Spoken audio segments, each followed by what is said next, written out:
ప్రస్తుతం మనకి భారతదేశం మొత్తంలో కూడా రైతులకి కష్టాలు తప్పట్లేదనే చెప్పాలి. ఎందుకు భయ అంటే మీరు ఏ స్టేట్కి వెళ్ళినా సరే ప్రతి చోట కూడా యూరియా కొరత కనిపిస్తూనే ఉంది.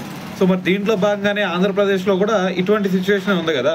అందుకని చెప్పేసి అక్కడ వైసీపీ పార్టీ ఒక డెసిషన్ తీసుకుందనమాట. మరి ఆ డెసిషన్ ఏంది భయ్య అంటే రేపు సెప్టెంబర్ 6న మరి ఆందోళన చేపడదామని చెప్పేసి వీళ్ళు ఫస్ట్ ఫిక్స్ అయ్యారు.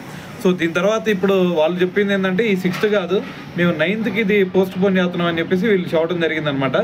అయితే దీంతో పాటు ఫస్ట్ వాళ్ళు ఫిక్స్ అయింది ఏంటి అంటే మరి మనందరం కూడా ఫస్ట్ ఆర్డీఓ ఆఫీసులకు వెళ్దాం, ఆర్డీఓ ఆఫీసులు ఎదుటిన మనం నిరసన చేపడదాం. నిరసన కంప్లీట్ అయిన తర్వాత మరి లోపలికి వెళ్ళి మరి రైతులందరి తరపున కూడా మనం వినతి పత్రాన్ని అయితే అందజేద్దాం ఆర్డీఓ ఆఫీసులు అని చెప్పేసి వీళ్ళు ఫిక్స్ అయ్యారనమాట. అయితే ఇప్పుడు ఇది పోస్ట్ పోన్ అయింది.